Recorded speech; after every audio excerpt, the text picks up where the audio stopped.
छोट छोट लड़का है दुल्हनिया फोन के मर्दवा से बताओ दुआ का दुल्हवा से। अरे टिंकुआ के पापा घर कई, टिंकुआ के पापा घर कई, बुरा समाचार बा, बुरा समाचार बा, रिंकुआ के पेट झरत बा, पिंकुआ बीमार बा,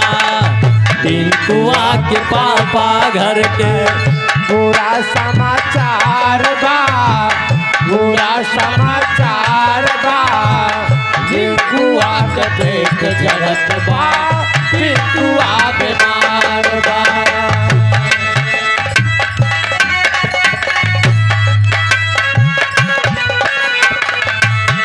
और बताओ दिबा 10-5 रोज से खांसी बाबू के आवती बा, 10-5 रोज से खांसी बाबू के आवत बा, 10-5 रोज से खांसी बाबू के आवत बा। परसों पड़वा मरिगा, परसों पड़वा मरिगा, भैंसिया नहीं लागत बा, परसों पड़वा मरिगा, भैंसिया नहीं लागत बा, परसों पड़वा मरिगा, भैंसिया नहीं लागत बा।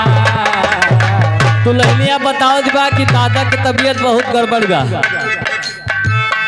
10-5 दिन से खांसी आवत बा, जोन भैंस रही परो पड़वा मरिगा, दूध ना बा घरे बा लागत ना और गेदारन के का हाल बा। दूधवा बरे बिटिया मर्दवा से बताओ बा दुल्हनिया, दूधवा बरे बिटिया, रोवत तोहार बा, रुआवत तोहार बा,